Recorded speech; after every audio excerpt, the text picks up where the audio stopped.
Life is not easy for any of us, but what of that? We must have perseverance and above all confidence in ourselves. We must believe that we are gifted for something and that this thing, at whatever cost, must be attained. Marie Curie. 10 months ago, early August. Mine Gulch Bridge, Graceville, Colorado. I want to feel everything, what it's like to be that heron or those clouds, and to jump off that bridge. David's eyes were steady as a bird's as he pointed upriver to where the old metal bridge glinted in the late afternoon sun. I smiled. I'd known people who jumped from it, but I'd never considered it. Too risky.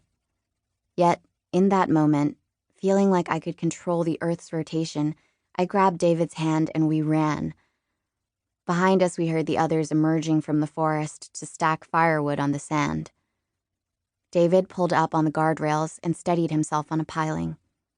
I climbed up next to him. My bare toes gripped the railing as I swayed. David reached for me. Our fists laced together above the water. "Ready?" he said. I wasn't, but he'd already stepped into the air, so a millisecond behind him, I stepped off the bridge. Now, leaving Albany, New York. I don't remember meeting David Warren. That's just part of growing up in a small town. Some people are part of the landscape from the beginning. For many of them, this mountain in the background or oak tree in the front yard kind of permanence is just fine, unquestionable.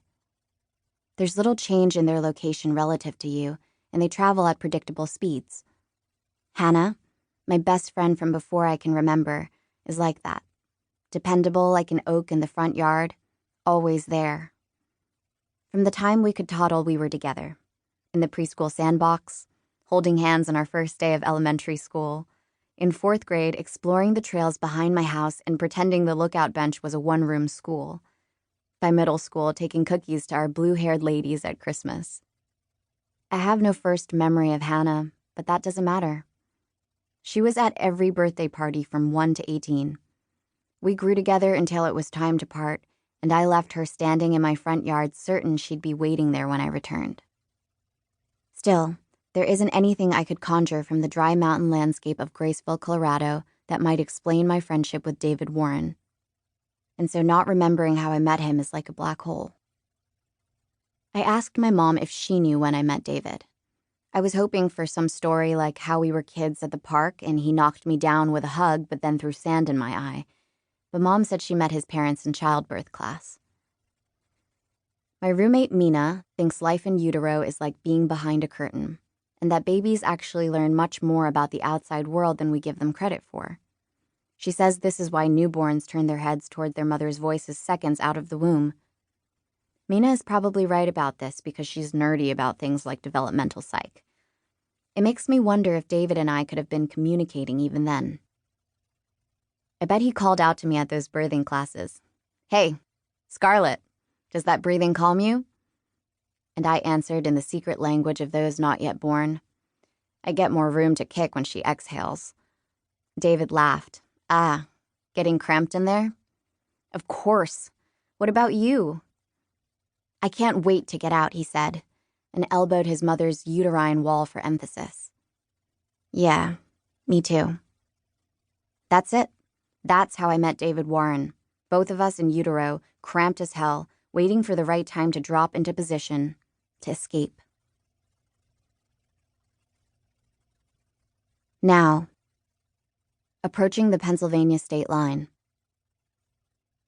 Einstein rocked our conception of the universe because he proved time is not a static experience.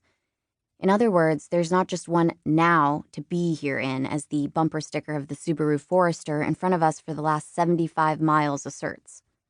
Instead, there's a now continuum, depending on speed and light.